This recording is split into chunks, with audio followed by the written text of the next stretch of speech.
Eugénie, semaine astrologique du 16 au 22 mars. Qu'est-ce qui nous attend cette semaine? Alors on est toujours dans un tunnel d'intensité depuis le vendredi 13. Ça va durer quelques jours encore avec notre conjonction Mars et nœud nord en Poisson. Et puis on va passer sur une seconde ambiance en deuxième partie de semaine car enfin le soleil passe en bélier. C'est l'équinoxe de printemps, changement d'énergie. Ok, est-ce que c'est un peu ça, genre on sort la tête de la tanière, un peu comme ses tours, je sais pas si vous avez vu cette vidéo, il a l'air complètement à l'ouest, il sort de sa tanière, il est complètement mort, mais genre il sort de l'hibernation. Est-ce qu'on est un peu comme ça ou on est plutôt dynamique parce qu'on rentre en bélier quand même cette semaine? Non, on est plutôt ours échevelé qui sort de la tanière parce qu'on se souvient quand même que Mercure est toujours en Poisson. Donc on est réveillé mais on sait pas trop ce qui s'est passé pendant l'hibernation. Ok, génial. Bon bah c'est parti, si je trouve cette vidéo, je vous la mettrai au montage.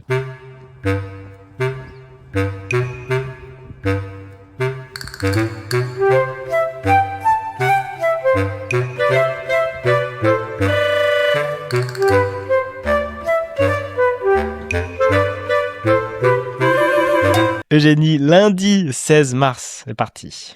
La lune en Verseau est au carré d'Uranus en Taureau. Alors une lune en Verseau, c'est un émotionnel plutôt détaché, innovant, mais là pour le coup, challengé peut-être par un imprévu sur cette journée de lundi, une petite surprise dans le quotidien. Donc peut-être t'avais prévu d'installer Claude, de faire une petite innovation technologique et tu te sens chaud, tu te dis allez, lundi, je m'y mets, nouvelle semaine, semaine d'équinoxe, c'est parti, et en fait t'as la plomberie qui saute. Et il va falloir choisir entre appeler le plombier et gérer les tuyauteries de la maison et faire cette action innovante que tu avais prévue. Je ne vous dis pas quoi faire, choisissez votre camp. Bah, de toute façon, vous basez sur ce qui est urgent et important, hein. Si la plomberie elle saute, il faut appeler un plombier, il faut faire quoi que ce soit, enfin plein de choses quoi. Et surtout si vous voulez vous former à Claude, cette IA de dingue qui remplace complètement ChatGPT, il faut attendre jeudi parce que je le fais dans Creator Serenity, mon abonnement mensuel à 19 € par mois pour le moment. Pour les 50 premiers, on est 23 et je suis très content, merci à eux. Je vais vous proposer une initiation à l'IA Claude, pas à pas. Eugénie en a besoin justement pour évoluer niveau compétences avec l'astrologie et comment elle va automatiser ses systèmes. Et si vous connaissez rien à l'IA ou vous êtes encore sur ChatGPT, venez me voir, c'est un super tuto, puis on aura d'autres. Je vais vraiment en faire plein parce qu'il y a plein de choses à vous partager là-dessus et c'est mon rôle à moi. Ok, et sinon bah ouais, gérez vraiment vos urgences, hein. Ça c'est la priorité, hein. N'allez pas je vais lancer une newsletter ou un machin dans l'urgence, c'est parce qu'il y a un truc qui brûle, il y a quelque chose qui a pété dans la canalisation, vous devez retrouver une talonnette qui a été volée. Peut-être on vous racontera peut-être cette histoire de talonnette parce que Violette a des talonnettes et il en manquait une et c'est la maîtresse qui l'a gardée et ça nous a fait tout le fil du week-end. On a fait plein de blagues sur ce sujet et maintenant vous êtes donc au courant. Nous passons au mardi 17 mars. On n'a pas fini de filer l'analogie, restez bien avec nous. Alors mardi, la lune passe en Poisson, un émotionnel qui du coup devient un peu plus émotif, plus empathique, et avec une conjonction au nœud nord, au Mercure rétrograde et à Mars sur cette même journée, il y a peut-être une vague ambiance d'incompréhension, peut-être un peu de la colère qui vole, de l'inconfort, un sentiment d'urgence, de trop. Et c'est ça que je disais quand je disais qu'on était dans un tunnel d'intensité. Ça nous arrive après cette conjonction Mars nœud nord de la semaine dernière, la conjonction Mercure rétrograde, enfin bref, on est dans une ambiance de tension où on essaie de s'expliquer, de se comprendre, ça marche pas, il y a de la colère, il y a de la frustration. Moi je pense ce soir, on est en train d'enregistrer cet épisode, il y a les Oscars qui vont avoir lieu dans la nuit. Normalement avec le décalage horaire, je pense à eux, je me dis c'est une terrible date pour les Oscars. J'ai vu une autre astrologue en parler aussi sur les réseaux sociaux aujourd'hui. Mauvaise charte. Alors je sais pas si ça va se voir sur la cérémonie ou si ce sera dans les coulisses entre les différents acteurs, les différents protagonistes de cette soirée, mauvaise entente, embrouille, chamaillerie, je ne sais pas, mais je pense qu'ils vont passer une soirée, en tout cas astrologiquement, on a une signature sur ces derniers jours. Vous savez quoi ? Qu'est-ce qu'on fait, nous, à notre petite échelle, de gens a priori pas trop connus et du commun des mortels ? Retrait. Silence. Patience. N'absorbons pas trop. Nous sommes avec une lune en Poisson sur cette journée de mardi, donc il y aura peut-être une tension à l'hyper-empathie, à l'hyper-compassion. On peut être très plein d'empathie et très plein de compassion sans se laisser noyer et diluer dans le drama qui nous entoure. Et je vous conseille, en tout cas jusqu'à mardi, où on a vraiment cet enchaînement depuis le vendredi 13, de garder vos espèces, vous savez, d'écouteurs qui désintensifient les bruits pour les personnes sensibles. Je pense qu'on est un peu tous des personnes sensibles en ce moment. vraiment. Ça va nous durer lundi, mardi. Mardi, il y aura un dernier pic. Après, vous allez voir, ça va se calmer, mais gardez vos petits écouteurs de protection et laissez couler. Attendez de voir. Alors, on a Mercure rétrograde qui conjoint le nœud nord. Ça vient renforcer cette ambiance-là et ce warning-là. Donc, même ambiance, profil bas. C'est pas parce qu'on est faible. C'est juste parce que tout le monde est dans le flou, tout le monde est un petit peu vénère, donc on n'attise pas davantage, on met pas plus d'huile sur le feu, on s'acharne pas dans la communication, on attend de voir passer sur cette journée de mardi. Bah oui, écoutez, je sais pas si j'ai grand-chose à rajouter à part le côté où peut-être que par moment vous allez pas forcément toucher comme on peut en parler. Et ce week-end, on l'a vu, c'était finalement de notre côté plutôt léger. Et en fait, ça va dépendre aussi de vos charts, ça va dépendre de vos états émotionnels intérieurs et comment vous avez avancé sur le fait de naviguer ça. Et donc peut-être que par moment, ça vient pas du tout vous gratter plus que ça. Nous, franchement, ce week-end, c'était plutôt chouette. Par contre, vendredi, ça tabassait pas mal. Et jeudi, si j'ai souvenir. Et par moment, en fait, c'est sans résonance. Soit, en fait, on se dit, ah tiens, c'était annoncé peut-être tempétueux, mais c'est beaucoup plus calme. Et la météo, c'est la même chose. Hein. Des fois, vous allez voir en fait que le temps il est génial alors qu'en fait c'était annoncé dégueulasse. Et donc dans l'idée, dans ces moments-là, moi j'aime bien, c'est ne pas mettre des a priori sur ces journées, ne pas commencer à faire le plan de comment ça doit se défiler, se dérouler, et juste accepter l'adaptabilité et de la souplesse dans les situations. Et vous allez voir, ne passez pas ces journées en étant comme ça aux aguets, il va se passer un truc quoi. Et du coup vous êtes en stress toute la journée. Essayez de naviguer au mieux, et effectivement si vous avez besoin de faire un retrait intérieur, trouvez vos ressources habituelles pour vous extraire de la situation. Et des fois, ça peut être juste, je vais prendre l'air 5 minutes et je reviens, quoi. Ou je vais crier dans ma voiture et je reviens. Essayez de voir comment vous pouvez naviguer, mais logiquement, ces solutions, elles sont déjà à votre disposition. Parce que sinon, évidemment, vous arrivez dans les situations, vous n'êtes pas équipé, vous n'êtes pas outillé pour venir réparer cette fuite au mieux ou appeler la bonne personne, le plombier avec lequel vous avez grave confiance. Donc, je trouve que c'est important de se préparer en amont. C'est pas pendant la situation. Bon, après, pendant les tempêtes, on apprend toujours des choses, mais peut-être faites la liste en amont de quels sont vos espaces ressources, quels sont vos outils ressources, quelles sont vos vidéos YouTube magiques, quelles sont vos musiques qui vous font du bien, quels sont vos prompts ChatGPT pour vous alléger. Ça peut vous aider, mais c'est peut-être le moment aussi de faire les listes et puis d'en rajouter des nouveaux dans les tempêtes qui pourront se produire. Mais ça peut être aussi calme, hein, donc ajustez à vous. Puis Eugénie dit bien assez souvent, ça dépend de votre charte, les amis. Donc ça, c'est vraiment dans ces lectures express qu'elle peut vous aider là-dessus à préciser exactement ce qui s'y passe dans vos semaines et vos journées. Nous passons au mercredi 18 mars. Notre lune en poisson est au trigone de Jupiter en cancer. Et il y a peut-être un sentiment de soulagement sur ce mercredi, de réconciliation, de réconfort après ces 5 derniers jours de tunnel de violence. Et puis Vénus en bélier est au carré de Jupiter en cancer. Donc, c'est intéressant cette situation parce qu'on a un élément de tension entre les deux bénéfiques du zodiaque. On veut être ouvert à l'abondance et peut-être qu'on reçoit un cadeau sur cette journée de mercredi, mais c'est un cadeau mal calibré. Et là, je suis désolée, on va être plein de blagues, je pense, sur cet épisode. Je pense à ce post qu'on a vu sur les chaussures que Trump offre. Alors, je t'avais demandé tout à l'heure, j'ai pas eu le temps de regarder si c'était à ses ministres ou, en tout cas, on est tombé sur un post Instagram. Je sais pas si c'est une intox ou une info. Et en fait, c'est pas très important de savoir si c'est vrai ou faux parce que l'analogie est parfaite. L'abondance, c'est Trump qui dit, mais ces chaussures, ça va pas du tout. Je vais leur acheter des chaussures à mes ministres. Et en fait, il leur offre des chaussures, mais c'est pas des chaussures qui sont à la bonne pointure. Donc, t'as la photo notamment d'un gars qui a des chaussures beaucoup trop grandes pour lui et la question c'est mais qu'est-ce qui se passe les amis? Et donc il y a ce sentiment sur le mercredi de on reçoit un cadeau mais il est quand même très mal calibré. Donc qu'est-ce qu'on fait? On accepte ou on n'accepte pas. Et puis plus tard dans la journée, il y a notre soleil en poisson qui est au sextile d'Uranus en taureau et ça vient nous suggérer que peut-être on trouve une issue concrète à ce problème de cadeau mal emballé. Soit une façon innovante de décliner avec beaucoup de grâce et d'empathie et de compassion pour la personne qui nous a fait ce cadeau. Soit on accepte et on trouve une idée innovante. On a une illumination soudaine de ce qu'il faudrait faire pour arranger la situation, pour utiliser au mieux ce cadeau mal emballé. Et du coup, là, tu l'aurais pas sorti, j'aurais sorti l'analogie de la talonnette.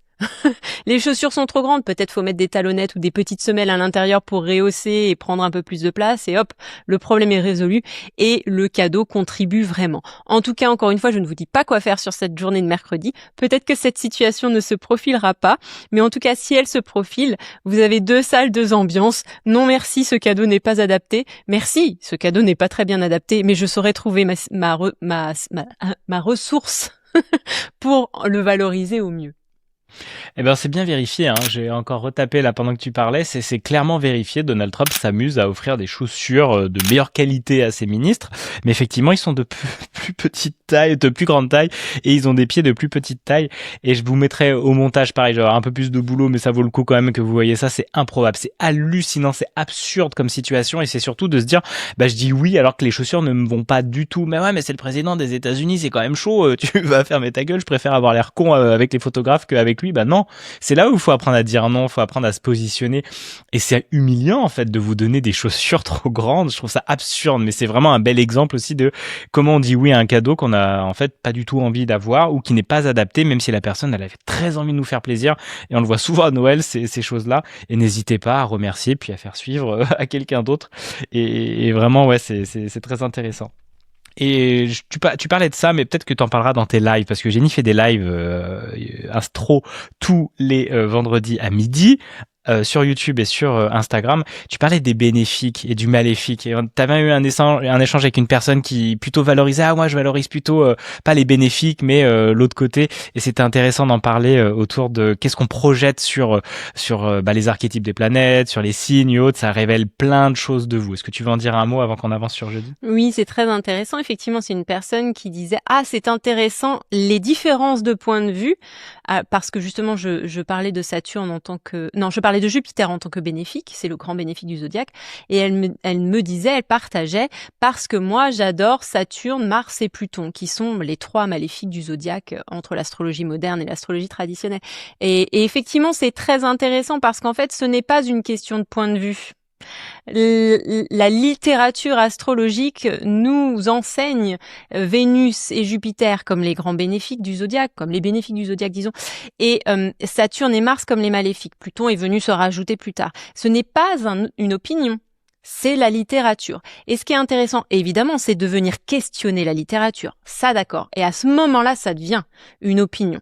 Et il n'est pas forcément nécessaire de déterminer si elle est justifiée ou pas. Je pense que c'est hyper intéressant d'avoir des avis et des élans différents quand on parle astrologie. Par contre, il faut quand même se rattacher à la littérature de base, ne serait-ce que parce que c'est important de savoir d'où viennent les choses et elles ne viennent pas pour rien. Ce n'est pas pour rien que Saturne et Mars sont considérés comme les maléfiques. On n'est pas obligé de les exploiter de bout en bout comme ça, puisqu'ils ont eux-mêmes leur propre dimension. Mais encore une fois, ce n'est pas une opinion de les déterminer maléfiques ou bénéfiques concernant Jupiter ou Vénus. C'est la littérature de base, c'est la base. Après qu'on la discute, là ok. Mais il faut pas tout mélanger. Et souvent avec l'astrologie, on se perd à cause de ça parce qu'on essaye de donner de la nuance et de la dimension à des archétypes qui sont positionnés d'une certaine façon pour certaines raisons. Et c'est pas inintéressant, mais il faut quand même pas se perdre là-dedans. C'est vraiment primordial d'être rattaché au matériel de base. Ça a traversé, je le dis sans arrêt, les civilisations et les âges, c'est pas pour rien. Et justement, venir questionner ça, oui, mais en sachant pourquoi, parce qu'on sait d'où ça vient. Et il y a l'idée de, si les bénéfiques ou les maléfiques, vous les rejetez, regardez qu'est-ce que vous rejetez et regardez ce que vous avez du coup à accueillir en nombre. Et c'est hyper intéressant parce que tout ça, ça parle de vous. Donc c'est aussi se dire, si je suis cette personne qui offre des chaussures beaucoup trop grandes en voulant faire plaisir, eh bien acceptez ça aussi, ce côté peut-être maléfique que vous pouvez avoir, ce côté d'ombre en vous et qui peut nuire aux autres et qui peut faire voilà peut-être des choses pas très violentes mais qui sont en fait peut-être des comportements ou des situations un peu humiliantes. Je reprends l'exemple de Violette, sa maîtresse lui disait en gros, comme tu es en retard sur les fiches, il faut que tu les rattrapes pendant les cours le vendredi de sport. Bah non, parce que t'as 2 enfants qui vont venir rattraper pendant que les autres font du sport. Bah, c'est un peu une situation humiliante, mais c'est ok, parce que plein de profs font ça. Et ben, justement, d'en parler, d'aller dire ça, ça permet d'éclairer la situation et de voir ça sous un autre angle. Mais peut-être qu'on a fait ça et peut-être qu'on est humiliant avec nos enfants. Peut-être qu'on est aussi par moments violent ou autre dans leur manière de parler ou autre. Et ben, de pas accepter ces parts-là, ça vous empêche de les vivre. Et donc peut-être qu'on rejette des archétypes divers et variés, dont ceux de l'astrologie, Bien qui sûr. finalement sont des clés précieuses pour vous, parce que la matière ne ment pas et vous enseigne en permanence. Et c'est pas toujours facile d'accepter ces parts dégueulasses, ombreuses, ombrageuses et humaines. Finalement, ça c'est notre rapport aussi à l'ombre et à la terre et à l'humanité. Bref. Et vous voyez bien nos projections qu'on peut faire sur les Trump, sur les dictateurs, sur les machins et tout ça, ça parle aussi de vous les amis. Ça, on pourrait plonger encore longtemps là-dedans. Anyway, nous continuons. Passons au jeudi 19 mars. Nouvelle lune en Poisson, au sextile d'Uranus en Taureau. Alors cette nouvelle lune en Poisson, elle est gouvernée par Jupiter. Jupiter, il est toujours en Cancer, c'est son signe exalté, il est à 15 degrés toujours, c'est son degré exalté. Donc on redémarre un cycle avec les nouvelles lunes, on plante une graine, on redémarre une conversation autour des domaines du lâcher-prise, de la dissolution, du surrendering, hein. On rend les armes, on se dépose. Ce que je trouve intéressant, c'est que comme c'est une nouvelle lune, il y a quelque chose qui commence, mais évidemment, il y a quelque chose qui se finit. Donc, vous avez bouclé un chapitre, vous avez fermé une histoire sur ces thèmes-là. Et ces dernières semaines ont été tellement chargées en Poisson que c'est vraiment particulièrement intéressant, je trouve, de faire le bilan. C'est quoi ce cycle que vous avez fermé avec toutes ces planètes qui ont transité par le Poisson, dont Mercure qui est toujours en Poisson, qui a fait sa rétrograde en Poisson. Il y avait vraiment du tri, de la révision, de l'intuition autour des domaines de la compassion, du pardon, du lâcher-prise, de la spiritualité aussi également, voire du rapport à la foi et à la religion. Dans quel domaine que je viens d'énumérer vous avez lâché les rênes et vous êtes remis à quelque chose de plus grand? On laisse derrière nous quelque chose avec ce nouveau chapitre qui s'ouvre. Je crois que ce serait bien de le conscientiser, encore une fois, avec ce gros épisode qu'on a eu en Poisson. Vous pouvez vous référer aux dates de l'année lunaire. Ce chapitre, a priori, vous l'avez ouvert aux alentours du 28 février 2025. C'était la nouvelle lune en Poisson de l'année dernière. Et puis, vous avez eu un pic de compréhension, hein, certains éléments qui se sont découverts, qui vous ont fait peut-être acter une forme de révision autour de la pleine lune en Poisson, et c'était le 7 septembre 2025. Donc je vous laisse regarder comme d'habitude les archives pour voir où vous étiez, quelles étaient vos problématiques et quels étaient les points de résonance entre ces trois dates, 28 février 2025, 7 septembre 2025 et ce jeudi 19 mars 2026. Et puis le même jour, grosse journée jeudi, la lune passe en bélier. Ah non, j'ai teasé, je me suis c'est pas le soleil, c'est la lune qui passe en bélier, mais c'est déjà les prémices. Donc la lune en bélier, c'est un émotionnel courageux, un émotionnel vaillant, peut-être brutal, frontal également.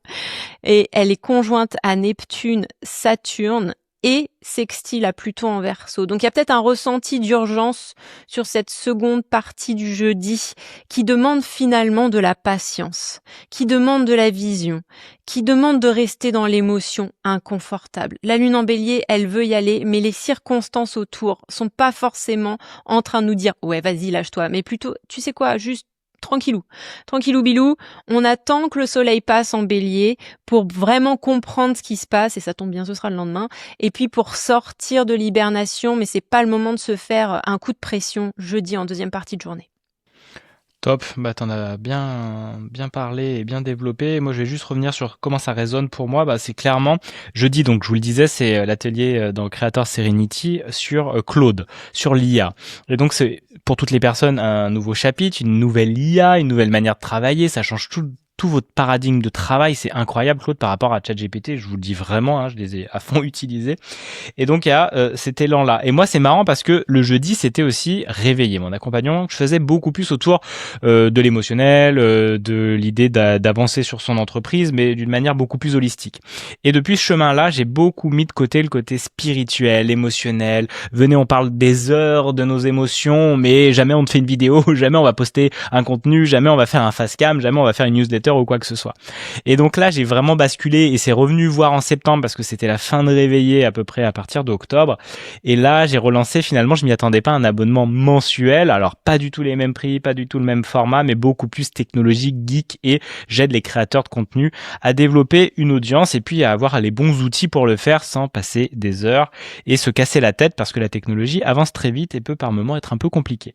Et aujourd'hui, je vois que ça me correspond bien au niveau du prix, au niveau des gens, au niveau de la dynamique, au niveau du système et le côté geek que j'ai vraiment repris en main, eh bien ça a été tout un chemin d'un an et je trouve que c'est génial d'avoir justement ces marqueurs des lunes, des nouvelles lunes, des pleines lunes pour se rendre compte que ah bah oui, je suis aligné sur un chemin que je sentais mais je n'avais pas encore les clés et je le voyais dernièrement avec ce que je faisais aussi avec les sites internet parce que maintenant j'ai une branche aussi dans l'agence Julien Badoil Compagnie site internet et je vois à quel point il y a une différenciation que je n'avais pas imaginée quand je me suis dit faut que je fasse un site internet pour des gens parce que je trouve que c'est pertinent et j'ai besoin de faire rentrer de l'argent. Et en fait, j'ai vu que, mais oui, Julien, tu fais vachement bien de la vidéo. Si tu mettais des vidéos sur les sites internet des personnes, ça changerait quelque chose parce qu'on n'en voit jamais en mode un peu format réseaux sociaux et tout ça. Et bingo, c'est ce que je suis en train de faire pour ma première cliente. Ça sort la semaine prochaine. Et tout ça commence par de l'intuition, je sais pas pourquoi, mais j'ai envie d'y aller et ça m'appelle. Et c'est quelques mois, des fois quelques semaines, des fois quelques jours, mais c'est rare, quelques semaines, quelques mois, quelques années plus tard que vous pouvez vous rendre compte, mais tellement c'était le meilleur choix à faire parce qu'il y avait une logique que je ne percevais pas encore, mais qui était bien là. J'avais juste besoin de temps pour prendre ce recul. Et ça va être marqué avec ces nouvelles lunes, ces pleines lunes, ces cycles-là.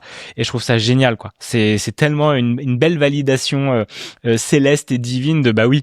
Oui, on t'avait dit, écoute tes élans du cœur. Et là, ça vous donne des preuves dans la matière que continue à faire ça en modérant un peu tes ardeurs par moment parce qu'on peut effectivement, je pouvais m'emballer vite, mais on le voit en fait qu'il y a quelque chose de juste et qu'on a envie de suivre. C'est toujours un peu cette musique en nous qu'on écoute et qu'on apprend à performer de mieux en mieux. Donc c'est trop chouette. Merci Eugénie pour ces partages et puis bah vous regarderez comment ça résonne avec ces 3 dates parce que si vous suivez quotidiennement un peu vos journées et vous notez ça, vous avez forcément un bah oui, voilà exactement de quoi on parle. Vendredi 20 mars. La Lune en Bélier est au carré de Jupiter en Cancer et en conjonction à Vénus en Bélier. Attention sur cette journée de vendredi aux émotions exagérées, tempérées par une connexion au plaisir. Alors, si je dis le mot plaisir, vous pensez à quoi? Ça peut être la nourriture. Vénus, elle gouverne le Taureau, donc c'est tout ce qui est rapport au sensoriel. Faites attention, si vous êtes du genre excessif avec ça, que vous avez besoin de cadrer vos émotions avec des petits plaisirs ou des trop grands plaisirs, sachez que vendredi, on est peut-être gratté sur ces sujets-là. Et puis notre soleil passant Bélier, ça fait du bien, c'est l'équinoxe de printemps. Il rejoint Neptune, Saturne, Vénus et la Lune en Bélier. Donc en fait, tout notre stellium de planètes qui était en Poisson le mois dernier, qui était en Verseau le mois d'avant, passe en Bélier. Alors elle commence à s'espacer un petit peu les planètes, ça va venir s'étaler un petit peu, mais pour l'instant, on a quand même ce regroupement sur cette journée de vendredi. Alors, un soleil qui passe en Bélier, c'est simple. Le Bélier, c'est le début du zodiaque. C'est l'équinoxe de printemps. C'est ça dont on parlait en début d'épisode. C'est la sortie de l'hibernation. Et pour le coup, je trouve qu'on a eu une grosse hibernation cette année parce que, comme je le disais, la saison du Verseau a été vraiment chargée. La saison du Poisson également. On a eu Mercure, le cognitif, le mental, la communication, la parole qui a rétrogradé en Poisson, le flou, l'illusion. Il y a eu du monde dans ces espaces-là qui ont gouverné tout notre hiver finalement. Et j'ai côtoyé pas mal de gens dans le cadre de mon astrologie qui avaient vraiment du mal à actionner. Alors l'hiver, c'est pas toujours le meilleur moment pour actionner parce que de manière générale, c'est l'hibernation. Mais là, on était vraiment sur des aspects planétaires qui créaient vraiment ce sentiment de pesanteur dans l'hivernage, dans le oh là là, c'est dur, l'inertie d'avancer. On sait qu'on vit dans une société, en tout cas nous, qui nous demande d'avancer assez régulièrement tout le long de l'année et qui ne nous propose pas vraiment d'espace de répit au moment où il faudrait probablement suivre un peu mieux les saisons et se les octroyer. On voit bien que à part, et encore, les vacances de Noël que la plupart d'entre nous arrivent à valoriser sur quelques jours de repos, mais c'est jamais du repos parce que c'est Noël, faut voir la famille, faut préparer des trucs, faut voyager, c'est pas simple les vacances de Noël, c'est pas pour se détendre. On voit bien que voilà, l'hiver, on s'arrête pas nécessairement et on ralentit pas nécessairement non plus. Alors qu'évidemment, en tant que créature qui vit sur cette terre entourée de ces saisons, il faudrait peut-être suivre le ralentissement naturel. Ceci étant dit, je pense que particulièrement cette année, C'était l'hibernation sur l'hibernation, quoi. Donc le soleil qui passe en bélier, à mon avis, ça va être le coup d'énergie que beaucoup de personnes attendaient pour justement avoir l'impulsion de sortir de cet embourbement hivernal qu'on a eu, 2025-2026. Donc n'oublions pas que sur cette journée de vendredi, il n'y a pas que ça, grosse journée. Mercure stationne direct, donc ça y est, on va commencer à y voir plus clair, mais notez bien que j'ai dit le mot « commencer ». Rien ne faisait de sens pendant que Mercure était en Poisson, l'intuition, oui, la foi, oui, mais le flou et l'illusion et le lâcher-prise. Alors on a eu l'éclipse en Vierge qui nous a dit lâcher la perfection. Souvenez-vous-en, j'en avais parlé il y a une quinzaine de jours. Mais là, on commence à ressortir avec un espace cognitif qui se remet lentement en marche. Avec, à côté de ça, le stellium de planète dans le signe de l'incarnation du Bélier. Voilà, on a rallumé le moteur. On a Jupiter qui est passé direct. La semaine dernière, j'ai dit on a déplié les grands voiles. Définitivement, ça se remet en marche. Par contre, on avance, mais on avance tranquillement. Il y a plusieurs choses qu'il faut prendre en considération. Je développe pas forcément aujourd'hui, j'ai développé en live la dernière fois, mais c'est pas parce qu'on a l'impulsion qu'il faut y aller à toute berzingue, c'est la tentation du bélier, mais encore une fois, on a le Mercure qui se dérouille, laissez-lui un petit peu de temps au petit gars, et puis on a un carré entre Mars et Jupiter qui se profile, c'est pas pour tout de suite, ce sera pour mai, mais voilà, il y a peut-être un sentiment de précipitation qui va nous pousser peut-être à faire des choses qu'il faudrait pas faire maintenant. Prenez votre temps. Juste apprécier le fait que voilà, les articulations commencent à se dérouiller. Quand on se met au soleil, il commence à faire chaud, même si le vent est froid. Et puis on a encore des risques de gelée, on le sait tous les ans, c'est la même chose. C'est pas parce qu'on a passé la saison du bélier que ça y est, c'est l'été. On n'en est pas du tout là. On va sentir peut-être ce sentiment de précipitation, mais n'y cédez pas. Appréciez, prenez votre temps dans cette réarticulation de votre énergie vitale.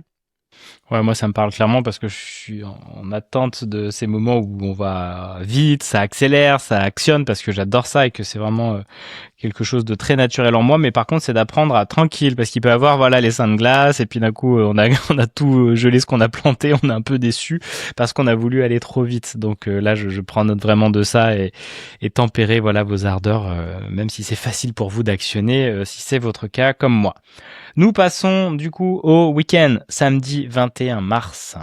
La lune passe en taureau, un émotionnel plutôt stable, plutôt pragmatique, mais au carré de Pluton en Verseau et au sextile de Mercure et du nœud nord en Poisson. Donc on est peut-être déstabilisé par une émotion profonde sur ce samedi 21 qui nous demande de nous exprimer, de parler, et ça peut être challengeant, mais c'est au service.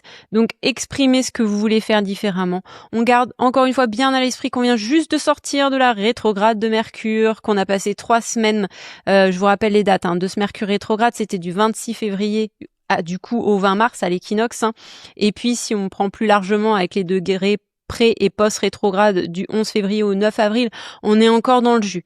Ok, donc vous traumatisez pas si samedi vous essayez d'exprimer quelque chose de profond, lié fort à votre émotionnel, à la complexité de votre être, et que ça part un peu n'importe comment ou que c'est reçu un peu n'importe comment. On est toujours un peu dans le gloubi-boulga. Vous aurez probablement un peu de fierté d'avoir essayé, mais franchement, vous offusquez pas si ça passe encore pas tout à fait bien. Voilà, abandonner la perfection, elle n'existe pas. Dimanche 22 mars pour terminer. 1h du matin, Mars en Poisson au trigone de Jupiter en Cancer. C'est le saut de la foi, les amis. C'est l'action. Mars au trigone du bénéfique à son degré exalté, dans son signe exalté. S'il n'était pas 1h du matin, je vous aurais bien dit allez acheter un ticket de loterie. Mais voilà, peut-être que vous pouvez programmer ce reel, peut-être que vous pouvez faire quelque chose, programmer quelque chose à 1h du matin. Ceci étant dit, vous n'avez pas nécessairement besoin de rester éveillé parce que dans la journée du dimanche, vous avez une lune en taureau au sextile de Jupiter en Cancer et de Mars en Poisson. Donc on se lève, on se sent capable, on est en paix avec cette tentative, cette envie d'actionner, on actionne. Et puis le Soleil et Neptune sont en conjonction en Bélier. Écoutez votre intuition, commencez ce livre, écrivez cette chanson. On est encore dans le flou du Poisson quelque part. Tant que Mercure est pas sorti du Poisson de toute façon et qu'on n'a pas laissé passer ces degrés post-rétrograde, il y a quand même quelque chose de très connecté à l'archétype du poisson, à l'intuition, oui, au flou et à l'idéalisation, mais quitte à idéaliser, mais idéaliser cette nouvelle version de vous. On a tout un paquet de planètes en bélier qui vous disent « Allez-y, lancez-vous, c'est le renouveau ». Et puis votre petit Mercure, votre petit procédé cognitif qui est toujours en poisson à dire « Ah, mais d'accord, mais je suis connecté à plus grand, mais c'est très bien, c'est très bien ». Développez vos activités artistiques, faites des choix inspirés tout en étant raisonnable. Attention, on ne se met pas en danger, mais visualisez-vous dans votre nouvelle identité et idéalisez cette vision. Encore une fois, on est sur les derniers jours de cette opportunité-là, parce que plus ça va aller, plus le moteur, la dynamo, elle va engranger l'énergie et plus on va se remettre en route. Donc, je sais pas, profitez-en, continuez à faire le bilan de cette saison du poisson, même si effectivement le soleil est passé en bélier, qu'il y a quelque chose qui s'actionne, et profitez de ce mental toujours un peu en flottaison pour acter encore vos derniers espaces d'intuition pure et dure avant que on se fasse entraîner par le printemps et l'été. Moi, ce que tu racontes sur la visualisation, je l'ai mis en place dans ma formation YouTube Révolution. Et il y avait l'idée de, imaginez, vous avez sorti 20 épisodes là. Et j'avais guidé avec la voix toute une visualisation qui permettait aux personnes de se motiver pour, bon, maintenant je rentre dans la formation, il faut que je sorte des épisodes. Nous, on en est à 40 là, du coup, 40 épisodes d'Astro Coaching. C'est là où il y a des vraies pépites qui arrivent. Ça fait plus d'un an et maintenant ça déroule et c'est trop chouette, tu vois, et c'est que le début. Mais visualisez-vous, genre, j'ai fait 3 épisodes. Même j'en ai fait qu'un, peut-être vous avez jamais rien sorti, vous voulez lancer votre chaîne YouTube, votre podcast, vous voulez faire un peu comme nous, vous voyez d'autres personnes et ça vous donne envie, ça vous fait envie. Bah, commencez par visualiser justement ça y est, j'ai sorti cet épisode. Et j'en ai 5. Et j'en ai 10. Il y a un palier là au niveau du 10 où la plupart des gens arrêtent à partir de 10 épisodes. Ça va pas plus loin. Et puis derrière 20, alors là c'est bon quoi. Vous êtes dans le top 1%, vraiment, hein, des gens qui sortent et qui continuent à maintenir les épisodes sur leur podcast, leur chaîne YouTube. Et bien visualisez la personne que ça vous demanderait d'être pour en arriver là. Et nous c'est la même chose, hein, parce que moi la discipline que j'ai là avec Eugénie, j'ai eu vraiment du mal à l'avoir avant pour moi, et même pour ma chaîne perso, j'ai du mal sur YouTube à la développer. Insta c'est cool, tout le reste c'est cool, mes clients c'est cool, ils me payent et j'y vais avec eux et je leur garantis cette discipline. Avec Eugénie c'est super, mais c'est pas facile, donc c'est pour ça qu'il faut être accompagné ou avoir une team avec vous. Creator Serenity est là pour ça. Mais imaginez-vous, c'est vrai, j'ai besoin de discipline, j'ai besoin de m'organiser dans mes journées, j'ai besoin peut-être d'arrêter de dépenser de l'argent, de ci machin, de faire un vendredi folie où tu parlais d'excès, où je vais faire la tournée des bars et du coup le week-end je suis claqué, je peux rien faire, j'ai mal à la tête. Je l'ai fait souvent ça, et vous imaginez pas à quel point c'est gratifiant de se sentir justement capable d'aller au bout de ce projet, de continuer, d'honorer un truc qu'on a en tête depuis des années, d'arrêter de juger les youtubeurs comme je le faisais parce que j'avais juste envie d'être un des leurs et de moi aussi développer une chaîne, et c'est ce que je fais aujourd'hui, j'aide à le faire. Et ça c'est tellement un long chemin, hein. Et j'ai vu il y a pas longtemps, vous savez, Facebook il est trop fort pour ça, Eugénie, toi tu me le montres souvent, genre il y a 5 ans vous faisiez ça, il y a 7 ans, il y a 10 ans. Moi je crois que c'était il y a 11 ans, j'avais tout un post sur Facebook, en plus c'est les vieux dossiers qui ressortent à cette époque, peu de gens regardaient Facebook, enfin bref, on mettait un peu tout et n'importe quoi. Et il y avait l'idée, c'était un espèce de notre père mais pour la bière quoi. Notre bière qui est de je ne sais plus quoi, et c'est tout un truc que j'avais dû recopier-coller. Et quand je vois le chemin qui s'est passé depuis 11 ans pour aujourd'hui, ne plus quasiment boire d'alcool et être discipliné, rigoureux et en joie en fait de me lever tôt le matin et de faire des choses chouettes en famille, vous imaginez pas comme le Julien d'il y a 11 ans, il aurait dit non mais c'est pas possible ça c'est inatteignable, c'est inaccessible, bah si. Et ça peut passer par une visualisation, et après évidemment il y aura plein d'étapes, hein. Ça va pas se faire comme ça, et le tempo c'est divin, vous ne le connaîtrez pas. Par contre vous pouvez juste mesurer la version d'hier, est-ce que vous étiez un peu plus discipliné, est-ce que vous avez avancé un peu sur cette ligne éditoriale ou ce titre d'épisode que vous avez envie de sortir ou cette couverture, mais avancez et vous allez voir, la joie et la satisfaction arrivent bien après. Mais qu'est-ce que c'est puissant quand on voit qu'on a vraiment passé des paliers. Ça, je vous le dis d'expérience personnelle. Voilà, et nous allons teaser la semaine prochaine, chère Eugénie. Ça ressemble à quoi ? Eh bien, Mercure conjoint le nœud nord, le Soleil conjoint Saturne, Saturne sextile Pluton. Bon, la réalité avance, hein, l'ère des excuses est terminée, l'ère des je ne peux pas parce que on n'hiberne plus à partir de la semaine prochaine, hein. On a eu une belle période, comme je l'ai dit, d'hibernation, de retrait de saison avec le Poisson, le Mercure rétrograde, mais là, on est suffisamment prêt pour la suite. Et c'est de ça dont nous parle le Bélier, c'est d'être suffisamment prêt pour naître à quelque chose ou pour faire naître un projet. Et pareil, c'est une analogie que je reprends toujours. Pour moi, le passage entre le Poisson et le Bélier, c'est vraiment le canal de naissance. Si vous avez accouché, si vous avez assisté à un accouchement, ou que vous avez même une vague idée, ne serait-ce que d'un accouchement, vous avez probablement compris ce que c'était ce passage du Poisson au Bélier. C'est pas propre, c'est pas calibré, c'est pas timé, c'est pas hyper bien préparé. Et si c'est préparé, le plan il saute en cours de route parce que tout peut arriver. Et voilà, mais ça se fait automatiquement. Et je pense qu'il faut profiter à partir de la semaine prochaine de cette énergie du Bélier pour se mettre en route, mais ça demande de laisser tomber ses fausses excuses et surtout sa propension à vouloir être parfait. Et je vous encouragerais, je m'arrêterai peut-être là-dessus du coup, à regarder les Jeux paralympiques avant qu'ils se finissent là, pour voir ce que certaines personnes qui sont contraintes par des conditions ne serait-ce que corporelles sont capables de faire juste parce qu'elles ont décidé qu'elles étaient capables de le faire. Et tout le système s'est réorganisé autour de ça. C'est-à-dire qu'on a des gens aveugles qui tirent au biathlon quand même, parce qu'il y a tout un système sonore au moment où ils ont leur carabine. Enfin, excusez-moi si j'ai pas le bon vocabulaire de matériel. On a des skieurs qui voient pas, qui ont des guides, enfin des choses assez hallucinantes. Et c'est Cam White qui disait ça. Et je trouvais que c'était une superbe analogie, d'autant plus qu'effectivement on a les Jeux paralympiques en ce moment. Si ces personnes-là sont capables de faire ça sous ces conditions-là et de plier le système autour d'eux pour que ce soit adapté à leurs contraintes, vous êtes pareil de faire la même chose. Ça ne veut rien dire cette phrase. Vous êtes capable de faire la même chose dans votre vie, dans votre domaine et dans vos ambitions.